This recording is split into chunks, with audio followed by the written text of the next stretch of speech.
Hello student, welcome to I science. आज का जो क्वेश्चन मैं लाया एमएचसीईटी का वो चैप्टर वेक्टर्स है। अब वेक्टर्स जो था बीच के टाइम में गायब हो गया था कोरोना की वजह से। पहले था, बीच में कोरोना के समय हटा दिया गया। अब फिर इस साल से इंट्रोड्यूस किया 2025 में, फिर इंट्रोड्यूस कर दिया गया वेक्टर्स। इसलिए मैं वेक्टर्स लाया हूँ आपके लिए। 11th स्टैंडर्ड का चैप्टर है वेक्टर्स। और जो टॉप 2020 का क्वेश्चन है जो पहले पूछा करते थे, और टॉपिक है प्रोडक्ट ऑफ वेक्टर। याद करिए, dot product and cross product आपको आता होगा। उसी पे कुछ क्वेश्चन है, पढ़ता हूँ। बड़ा इजी क्वेश्चन है। क्वेश्चन है two vectors P vector and Q vector have equal magnitude. चलिए मैं लिख देता हूँ।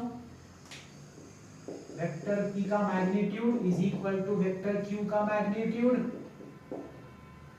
इसको हम लोग एक सिंबल दे देते हैं, सपोज इसको x लिख देते हैं ना। मैग्नीट्यूड है, वेक्टर नहीं, मैग्नीट्यूड सेम है दोनों का। इफ यहाँ क्या दिया है, p vector plus q vector का magnitude is equal to 5 times p vector minus q vector का magnitude, then find the angle between p vector and q vector.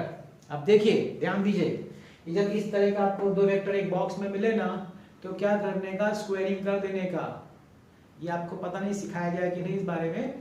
तो स्क्वायरिंग करके क्या हो जाता है, उसका डॉट देखिए, मैं बता दो क्या है। अगर मैं ऐसा लिखूं a वेक्टर का स्क्वायर, इसका मतलब है a vector dot a vector, क्योंकि उसी का मॉड्यूलस का स्क्वायर होता है भाई। आप समझ रहे हैं? तो क्या हो जाएगा, आप स्क्वायर करेंगे ना तो आप इस फॉर्म में आ जाएंगे। तो आप इसको फिर ऐसे डॉट में लिख सकते हैं, क्योंकि सेम वेक्टर का आप डॉट लिखते हैं ना तो उसका मॉड्यूलस स्क्वायर हो जाता है। ये डेफिनेशन है डॉट प्रोडक्ट की, ये प्रॉपर्टी है डॉट प्रोडक्ट का। तो आपको स्क्वायर करना चाहिए इस तरह का, जब भी आपको समझ दिखे तो। ठीक, तो देखिए, e vector plus q vector square is equal 25 p vector minus q vector का स्क्वायर। अब स्क्वायर है तो हम उसका डॉट प्रोडक्ट लिख सकते हैं, प्रॉपर्टी ऑफ डॉट प्रोडक्ट। तो p vector plus q vector dot p vector plus q vector is equal to 25 times p vector minus q vector dot p vector minus q vector. Therefore, let's take the dot product. P vector dot p vector plus p vector dot q vector plus q vector dot p vector plus q vector dot q vector is equal to 25 times p vector dot p vector minus p vector dot q vector minus q vector dot p vector minus plus q vector dot q vector। Okay, same vector का dot product, तो उसका modulus square ये दो बार है, 2 times p vector q vector cos theta. भाई theta is angle, हमको theta ढूंढना है ना। What is the formula for a vector dot b vector? It is modulus a vector modulus b vector cos theta. That is the definition of dot product. इसको modulus लिखना पड़ेगा, sorry. सो p vector का modulus q vector का modulus cos theta plus same vector का dot product है तो उसका modulus square लिखने का, ये प्रॉपर्टी इज को 25 times. Same thing over here, से माइनस में आएगा इधर एक्स्ट्रा, तो माइनस आएगा माइनस 2 टाइम्स p वेक्टर का मॉडुलस q वेक्टर का modulus cos theta plus q vector का मॉडुलस स्क्वायर। क्या मैं इसको x ले सकता हूं? यस, मैंने इसको x लिया हुआ है। x square plus 2x into x cos theta plus x square is equal to 25 times x square minus 2x into x cos theta plus x square।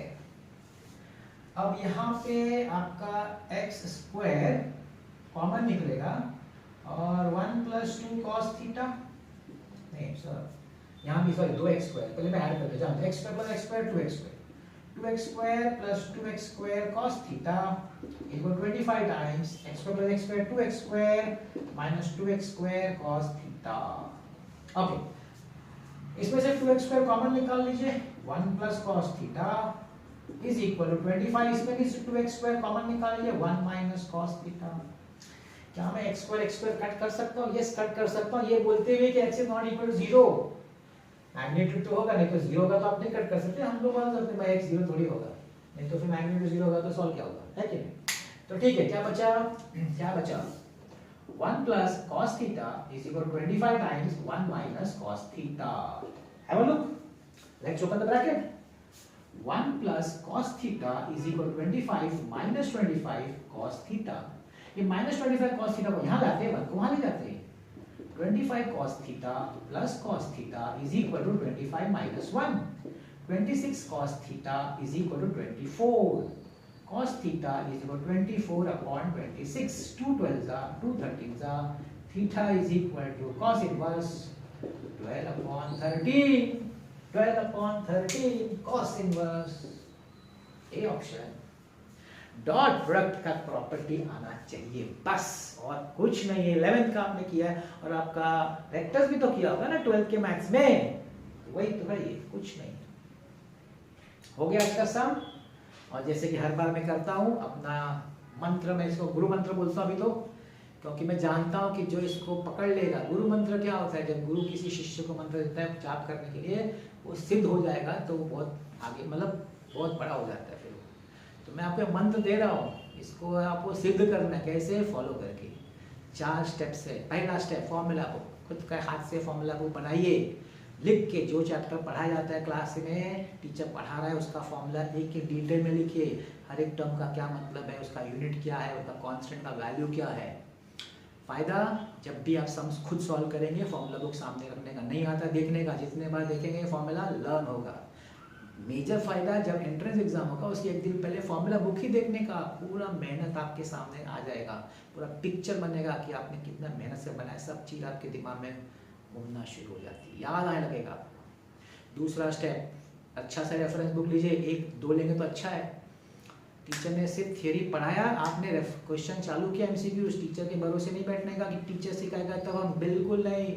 और मेरा तो मानना है टीचर सिखा ही नहीं सकता एमसीक्यूज. ऐसा नहीं टीचर की गलती नहीं, एमसीक्यूज सॉल्व करना एक स्किल है जो एक स्टूडेंट को खुद डेवलप करना पड़ता है. टीचर नहीं करा सकता डेवलप. इसलिए आप देखिएगा बहुत जगह क्लासेस कहीं पे ना थोड़ा सा एमसीक्यू करा बोलते हैं खुद करो, होमवर्क दे देते टीचर्स, क्योंकि जानते हैं कि एमसीक्यूज बच्चों को करना है, वो स्किल डेवलप करना है. टाइम लगता है वो स्किल डेवलप करने को.